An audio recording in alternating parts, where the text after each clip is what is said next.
Regardez cette eau noire et épaisse. C'est ici que vivent plus de 300 000 personnes.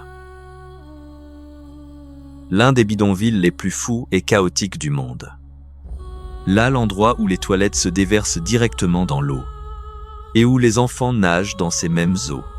Rien que d'y penser. C'est incroyable. Mais il suffit de quelques dizaines de minutes en bateau pour découvrir des villas de luxe à 23 millions de dollars et des supercars parmi les plus prestigieuses du monde. Nigeria,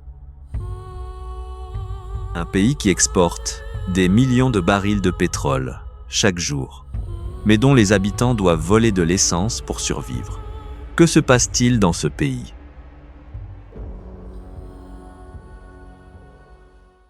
Numéro 1. Makoko, le plus grand bidonville flottant du monde. Lorsque vous mettez les pieds à Makoko, la première chose que vous sentez n'est pas l'odeur de la mer, mais celle d'un cours d'eau noire, rempli de déchets et d'eau usée. Ce qui est incroyable, c'est que ce même cours d'eau est au centre de toutes les activités de la vie ici. Les habitants y font leurs besoins. Ils y lavent la vaisselle. Ils y lavent leurs vêtements. Et juste à côté, les enfants continuent de rire, de nager et de grandir chaque jour comme si c'était tout à fait normal. Une communauté flottante qui existe depuis plus d'un siècle. Construite sur des milliers de pilotis en bois enfoncés dans la lagune de Lagos. On estime qu'entre 80 000 et plusieurs centaines de milliers de personnes vivent ici. Mais il n'y a pas encore de chiffres officiels, car de nombreuses zones n'ont jamais été correctement recensées. À Makoko, il n'y a pas de rue, pas de voiture, pas des bus. La pirogue en bois est le seul moyen de transport. Pour aller à l'école, faire des courses, aller au travail, ou simplement rendre visite à un voisin.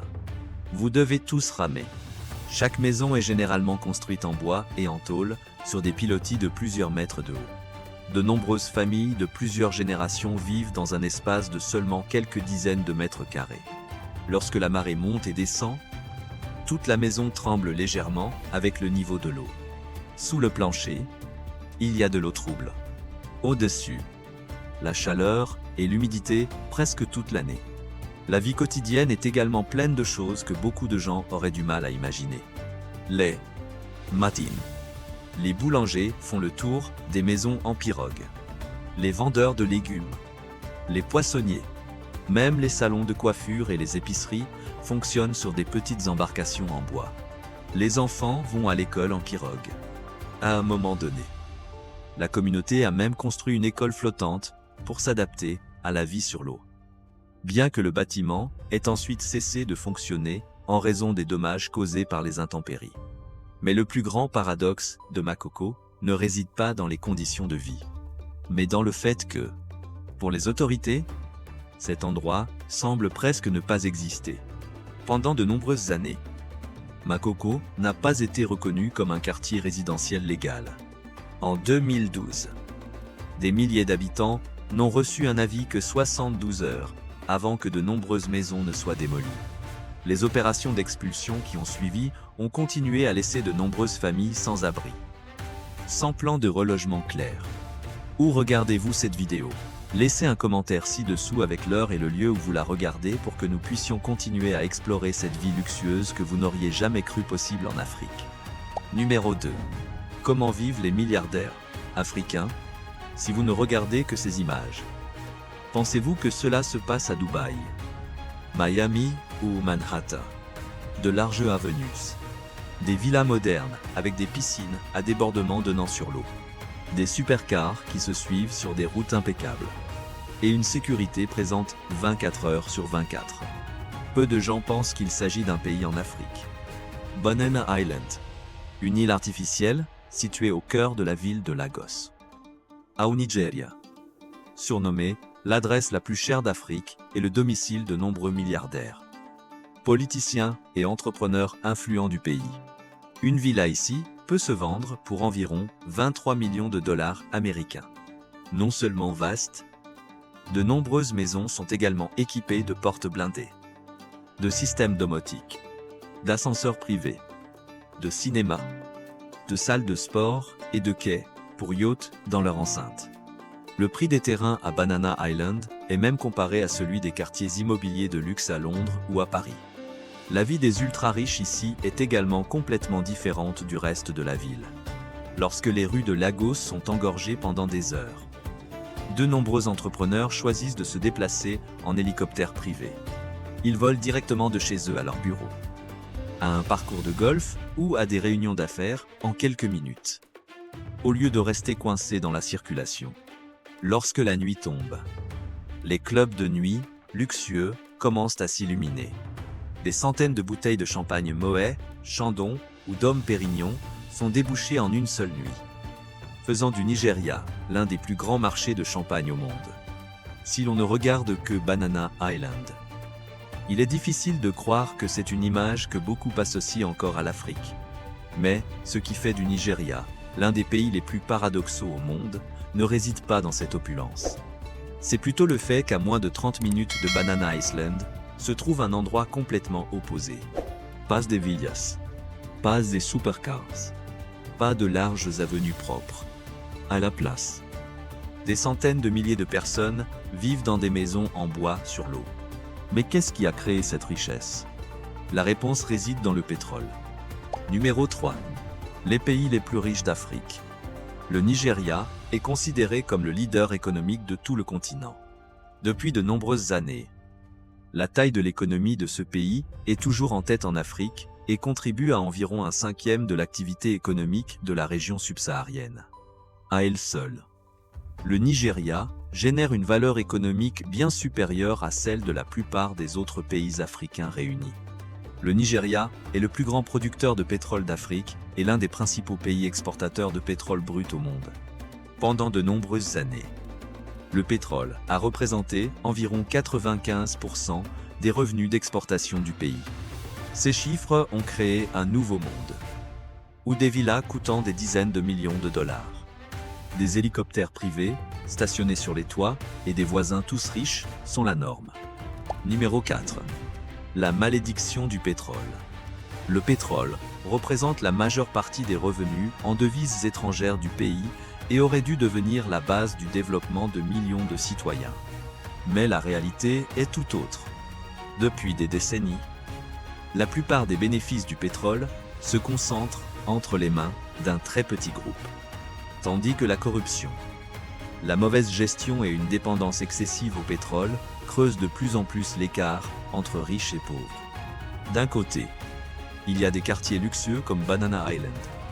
De l'autre, des communautés comme Makoko, où de nombreuses familles luttent encore pour avoir un repas quotidien. Mais le plus grand paradoxe se trouve dans le delta du Niger, où est extrait la majeure partie du pétrole du pays. Les habitants vivent juste au-dessus d'immenses gisements de pétrole. Pourtant, de nombreux villages manquent d'électricité, d'eau potable et d'emploi. De vastes terres sont polluées par des fuites de pétrole qui durent depuis des années, rendant la pêche et l'agriculture presque impossibles comme moyen de subsistance stable. N'ayant plus d'autre choix, une partie de la population a décidé de gagner sa vie avec ce qui se trouve sous leurs pieds. La nuit, de petites pirogues se faufilent silencieusement à travers les marais. Ils se dirigent vers les pipelines qui traversent la forêt. Il suffit de percer un petit trou pour que le pétrole brut jaillisse sous une pression énorme. Puis il est pompé dans des conteneurs sur les pirogues. Ensuite, ce pétrole est amené à des raffineries artisanales situées au cœur des mangroves. Il n'y a pas de machines modernes, pas d'équipement de sécurité, juste des cuves métalliques bricolées et des flammes qui brûlent jour et nuit pour distiller le pétrole en diesel ou en essence à vendre sur le marché noir. C'est un travail extrêmement dangereux.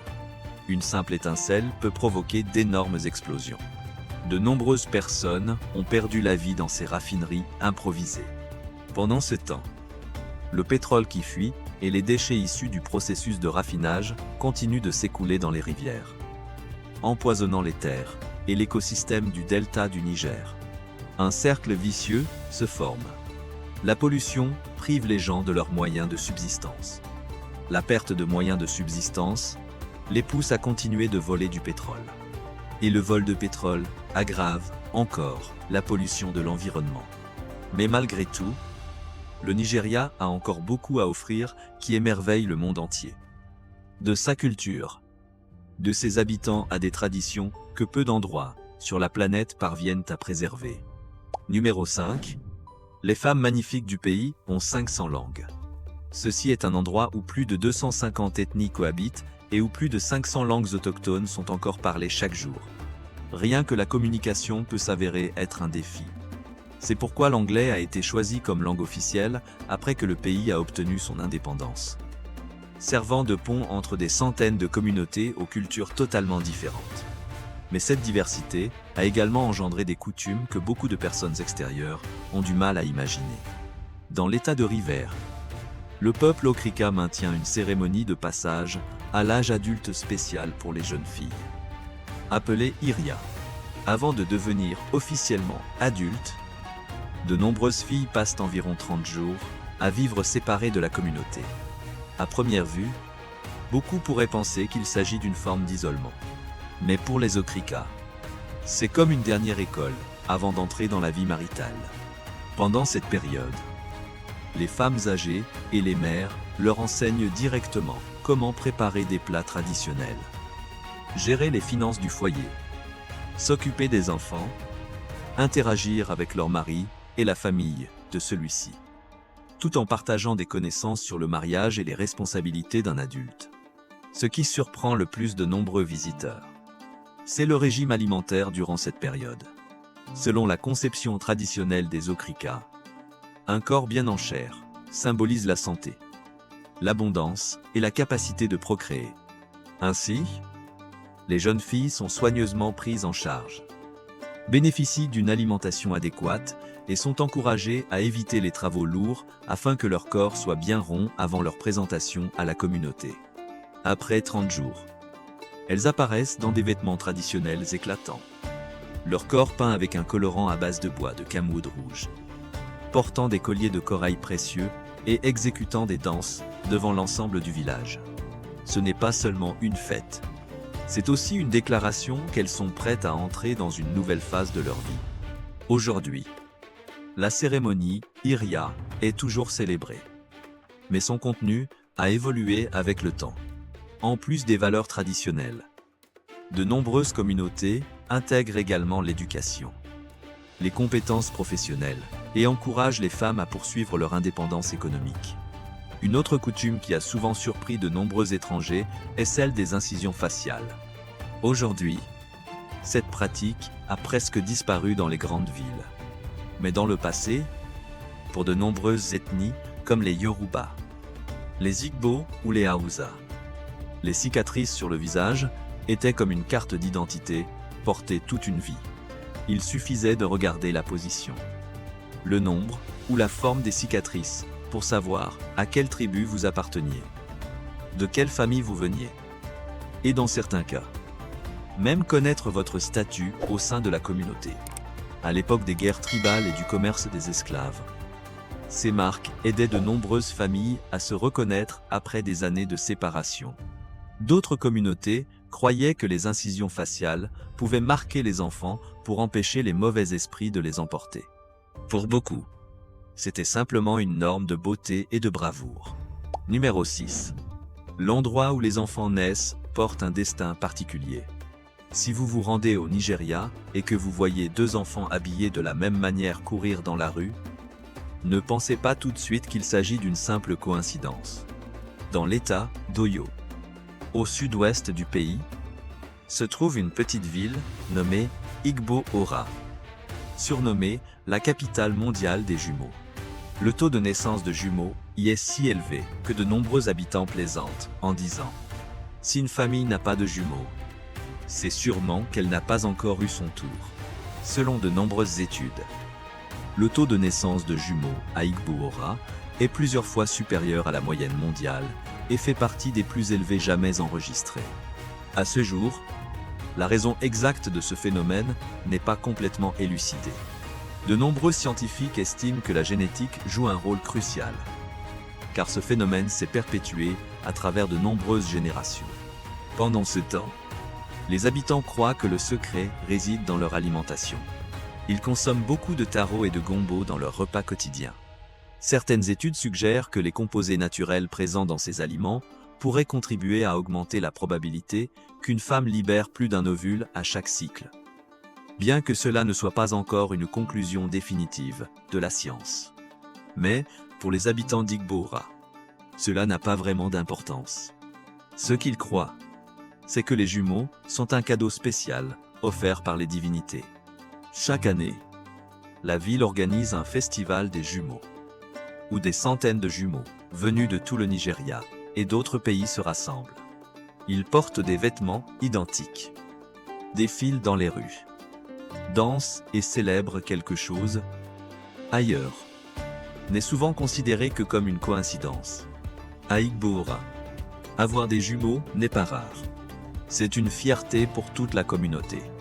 Il est intéressant de noter qu'au Nigeria, ce n'est pas seulement la manière dont un enfant vient au monde qui est valorisée, mais même le nom de cet enfant est perçu comme pouvant décider de son destin. Pour de nombreux groupes ethniques, comme les Yoruba, les Igbo ou les Xhosa, un nom n'est pas simplement un moyen de distinguer une personne d'une autre.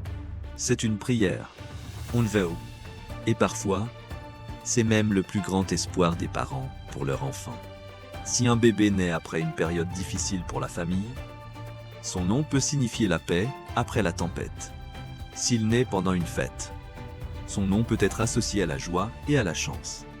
Beaucoup de Nigérians portent des noms comme Oluwaseun, qui signifie « merci », Seigneur, Ongozi, qui signifie « bénédiction », ou encore Chidinma, qui signifie « Dieu est vraiment bon ». De nombreuses personnes ont même 3 noms différents. Un nom dans leur langue tribale, un nom religieux utilisé dans la vie sociale, et un nom affectueux que seuls les membres de la famille utilisent. Il existe un proverbe très célèbre au Nigeria. Ne donne pas un mauvais nom à un enfant, car il vivra selon ce nom. C'est peu être pour cela que pour de nombreux Nigérians. Un nom n'est pas quelque chose que l'on choisit au hasard. C'est le premier cadeau. Et aussi ce que les parents espèrent accompagner leur enfant tout au long de sa vie. Et tout comme le nom. Un autre aspect qui reflète clairement l'identité de chaque communauté est leur manière de manger. Car au Nigeria, il existe des plats que les habitants considèrent comme des spécialités. Mais pour de nombreux touristes étrangers, rien qu'en les voyant, cela suffit à leur donner le frisson. Numéro 7. Les plats qui vous laisseront sans voix. Si vous êtes invité à dîner dans une famille nigériane pour la première fois, ce qui vous surprendra le plus ne sera probablement pas la saveur, mais plutôt la manière de manger, dans de nombreux endroits à travers le monde. Un repas commence souvent avec un couteau, une fourchette ou une cuillère. Cependant, au Nigeria, beaucoup de gens conservent l'habitude de manger avec les mains, particulièrement avec les plats appelés swallow foods. Ces plats ont une texture élastique et lisse, semblable à de la pâte. Les convives prennent des morceaux avec leurs mains, les plongent dans des soupes épaisses, puis les avalent directement, comme le nom l'indique. Swallow. Beaucoup de gens ne mâchent presque pas, mais avalent chaque bouchée entière. Pour les Nigérians, c'est une manière de savourer pleinement la saveur de la soupe. Mais pour de nombreux visiteurs découvrant cela pour la première fois, c'est une expérience très étrange. Un autre plat qui surprend souvent les étrangers est le ponmo. Il s'agit de la peau de bœuf, après avoir été nettoyée, brûlée pour enlever les poils et mijotée pendant des heures. La peau devient caoutchouteuse et presque dépourvue de valeur nutritive. Pourtant, pour les Nigérians, le ponmo est un délice. Non pas à cause de la peau elle-même, mais parce qu'elle absorbe très bien la sauce, créant une saveur riche dans les plats mijotés traditionnels. Si le ponmo est déjà assez étrange, les escargots géants surprennent encore plus de monde. Alors que dans de nombreux pays, les escargots apparaissent rarement sur la table. Au Nigeria, ils sont une spécialité précieuse. Les escargots sont soigneusement nettoyés puis cuisinés avec des oignons, de l'ail et des piments jusqu'à ce que la chair soit ferme et bien assaisonnée. Pour les habitants, c'est un plat nutritif qui apparaît souvent lors des repas en famille ou lors d'occasions spéciales. Et peut être que le plus grand défi pour de nombreux visiteurs est l'odeur. De nombreuses soupes traditionnelles nigérianes ne peuvent se passer de poissons séchés ou de morues séchées. Dès qu'elles commencent à cuire dans la cuisine, leur odeur se répand dans toute la maison. Beaucoup de personnes qui y sont confrontées pour la première fois doivent se boucher le nez à cause de l'odeur trop forte. Mais pour les Nigérians, c'est justement cette odeur qui constitue l'âme du plat, lui donnant de la profondeur. Sans elle, le repas perdrait sa saveur familière. Et ce n'est pas seulement à table. Plus vous observez la vie quotidienne au Nigeria, plus vous rencontrerez des choses qui semblent totalement illogiques. Mais en comprenant l'histoire derrière, tout devient parfaitement logique. Numéro 8. Les lois paradoxales au Nigeria. Le Nigeria se situe dans une zone climatique tropicale, où les températures diurnes dépassent souvent les 30 degrés Celsius. Cependant, dans les rues, il n'est pas rare de croiser des personnes portant des pulls en laine, des manteaux, ou même des vestes en fourrure épaisse.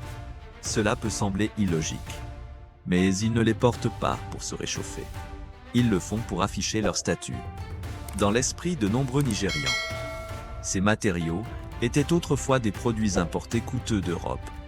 Revêtir un manteau en fourrure par une chaleur accablante est comme une affirmation que vous avez les moyens de posséder des objets de luxe et de travailler dans des endroits climatisés tels que des bureaux, des hôtels ou des voitures particulières.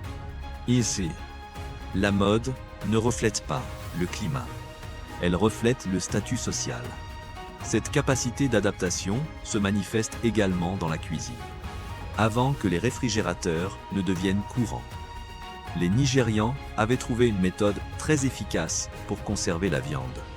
Le bœuf ou la chèvre est d'abord bouilli avec des oignons, de l'ail, du gingembre et de nombreuses épices. Ensuite, il est frit dans l'huile jusqu'à ce qu'il n'y ait presque plus d'humidité à l'intérieur.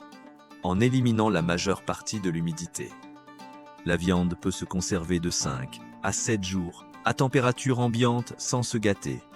C'est aussi la raison pour laquelle de nombreux plats nigérians ont des saveurs très intenses et que la viande est souvent plus ferme et plus sèche que dans d'autres cuisines.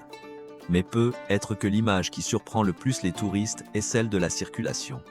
À Lagos, les embouteillages, qui durent des heures, sont presque quotidiens. Pour s'adapter, les Nigérians ont transformé la moto en camion. Vous pouvez voir une moto transportant une famille de 4 personnes, ou transportant des dizaines de bouteilles d'eau, un réfrigérateur, de gigantesques sacs de céréales, même des chèvres, des poules ou de nombreux autres biens encombrants attachés de manière précaire à l'arrière de la moto. Pour de nombreux étrangers, c'est un spectacle incroyable. Mais pour les Nigérians, c'est simplement le moyen le plus rapide de naviguer à travers des routes toujours encombrées et de gagner leur vie chaque jour. Peut être que cette capacité d'adaptation a forgé l'identité unique du Nigeria. Ils n'ont pas toujours les meilleures conditions, mais ils trouvent presque toujours un moyen de s'adapter. Et c'est cet esprit qui a permis au Nigeria de créer une industrie cinématographique et musicale capable de conquérir le monde entier. Numéro 9. Un pays qui exporte sa culture à travers le monde. Si l'on vous demande quel est le produit d'exportation le plus réussi du Nigeria aujourd'hui, beaucoup penseraient au pétrole. Mais peut être que la véritable réponse est la culture commence par Nollywood. Vous pensez qu'un film prend combien de temps à être réalisé? 6 mois? Una? Ao, Nigeria. Certains films sont tournés et sortis en seulement quelques jours. Cela peut sembler incroyable.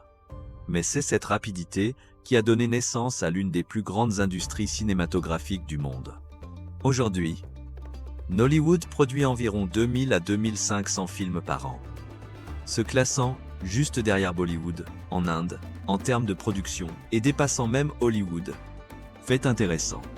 Nollywood n'est pas né de grands studios de cinéma. Il a commencé au début des années 90, lorsque les cassettes VHS sont devenues populaires. Les cinéastes ont réalisé qu'au lieu de dépenser des millions de dollars pour des projections en salle, ils pouvaient tourner des films à faible coût et les distribuer directement aux spectateurs, au lieu de rivaliser par des effets spéciaux. Ils se sont concentrés sur ce qui intéressait le plus le public. La famille, l'amour, l'argent, la foi, la superstition et les conflits de la vie quotidienne. C'est pourquoi des centaines de millions d'Africains peuvent voir leur propre histoire sur grand écran.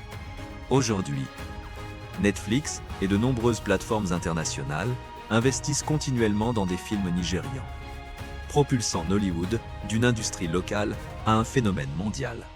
Si le cinéma a forcé le monde à regarder le Nigeria, alors l'Afrobeat a fait danser le monde entier au rythme du Nigeria. Peut-être que vous n'avez jamais entendu parler de l'Afrobeat, mais il est très probable que vous ayez déjà entendu les chansons de Burna Boy, Wizkid, Davido ou Tems sur TikTok, Instagram ou dans des clubs. La particularité de l'Afrobeat réside dans le fait qu'il n'est presque pas nécessaire de comprendre les paroles. Les rythmes percutants, les mélodies accrocheuses et l'énergie débordante suffisent à briser les barrières linguistiques. C'est pourquoi ce genre musical s'est rapidement répandu de Lagos à Londres, New York, puis dans le monde entier. La chanson Essence de Wizkid est devenue la première chanson d'un artiste nigérian à figurer dans le classement Billboard Hot 100, ouvrant la porte à une multitude d'artistes africains sur le marché musical américain. Burna Boy vend régulièrement tous ses billets dans des salles emblématiques, devenant le premier artiste africain à avoir plusieurs albums, dépassant 1 milliard d'écoutes sur Spotify, tout en contribuant à amener l'Afrobeat sur la scène des Grammy Awards, ce qui a conduit à la création d'une catégorie spéciale pour la meilleure performance musicale africaine. Aujourd'hui, l'Afrobeat génère des milliards de streams sur les plateformes musicales chaque année et est devenu l'un des genres musicaux à la croissance la plus rapide au monde. Peut-être que beaucoup pensent que l'essor du Nigeria n'a commencé que ces dernières décennies, mais en réalité, cette terre a brillé bien avant la découverte du pétrole, avant même Nollywood, avant même l'Afrobeat. Ici, il existait des empires suffisamment puissants pour ériger des monuments qui poussent le monde à reconsidérer l'histoire de l'Afrique. Numéro 10. Le monde a mal évalué l'Afrique. Pendant très longtemps, de nombreuses personnes en Occident ont cru qu'avant l'arrivée des Européens, l'Afrique ne possédait presque pas de civilisation suffisamment grande pour ériger de grandes constructions. Mais le Nigeria a prouvé le contraire. Le plus emblématique est sans doute l'Empire du Bénin, des centaines d'années auparavant, alors que de nombreux pays européens étaient encore en train d'étendre leur territoire. Les Béninois avaient construit un système de murs et de fossés gigantesques entourant leur capitale, selon des documents historiques et des évaluations antérieures du livre Guinness des records. Si l'on additionne la longueur totale et le volume de terre excavé à la main, cette construction était considérée comme l'une des plus grandes œuvres humaines au monde avant l'ère des machines. Ce qui est encore plus incroyable, c'est qu'elle n'a pas été construite uniquement pour la défense. Le système de murs délimitait également les frontières administratives, les zones résidentielles, les terres agricoles et même des forêts sacrées. Cela montre qu'il y a plus de 1000 ans, un appareil de gestion extrêmement rigoureux existait déjà ici. Mais si l'on pense que cela représente la limite, il y a encore Sumboze, Eredo. Caché au milieu des forêts du sud-ouest du Nigeria, se trouve un système de fossés long de plus de 160 km. Les archéologues estiment que le volume de terre à excaver pour construire cette œuvre est même supérieur à la quantité de pierres utilisée pour ériger la pyramide de Gizeh. Cela signifie que des millions de jours de travail ont été mobilisés il y a plus de 1000 ans. Une échelle qui serait difficile à maintenir sans une société extrêmement bien organisée. Peut-être que ce qui a le plus surpris les chercheurs se trouve à Ilif. Ici, les archéologues ont découvert des statues en bronze et en terre cuite, datant d'environ du 9e au 12e siècle. Ce qui est stupéfiant, ce n'est pas leur ancienneté, mais leur raffinement. Les statues présentent des proportions faciales, des expressions et une technique de coulée de bronze si précise que lorsque des explorateurs européens les ont vues pour la première fois au début du XXe siècle. Beaucoup ont refusé de croire qu'elles étaient l'œuvre d'Africains. Certains ont même suggéré qu'elles devaient avoir été créées par des Grecs anciens ou par la civilisation d'Atlantis. Aujourd'hui, les archéologues ont prouvé le contraire. C'est entièrement l'œuvre des artisans Yoruba d'il y a plusieurs siècles. Peut-être que ce qui est le plus remarquable à propos de ces œuvres ne réside pas dans leur taille ou leur ancienneté, mais dans le fait qu'elles obligent le monde entier à changer sa perception de l'histoire de l'Afrique. Le Nigeria n'est pas seulement une terre de pétrole, de Nollywood ou d'Afrobet. Depuis des milliers d'années, il est le foyer d'empires capable d'organiser la société, de maîtriser les techniques de construction et de développer un niveau artistique bien au-delà de ce que beaucoup auraient pu imaginer. Peut-être que ce qui est le plus remarquable au sujet du Nigeria ne réside pas dans ses énormes réserves de pétrole, ses bidonvilles célèbres ou les villas des milliardaires, mais plutôt dans le fait que ce pays semble contenir toutes les oppositions que l'on peut imaginer. Une nation qui abrite à la fois certaines des communautés les plus pauvres et les plus riches d'Afrique. Un lieu où de puissants empires ont existé depuis des milliers d'années, mais où de nombreuses histoires restent encore oubliées par le monde aujourd'hui. C'est peut-être pour cela que le Nigeria ressemble à l'Afrique elle-même. Un continent souvent évoqué à travers des clichés familiers, mais qui est toujours plus complexe, diversifié et surprenant. Lorsque vous prenez réellement le temps d'explorer, si quelque chose vous a particulièrement impressionné au sujet du Nigeria, n'hésitez pas à le partager dans les commentaires. Nous aimerions beaucoup connaître votre point de vue. Et si vous aimez ce genre d'exploration, n'oubliez pas de liker la vidéo, de vous abonner à la chaîne Terres d'Origine et d'activer la cloche de notification pour ne pas manquer les prochaines histoires intéressantes. Merci de nous avoir accompagnés. À bientôt pour notre prochaine aventure d'exploration.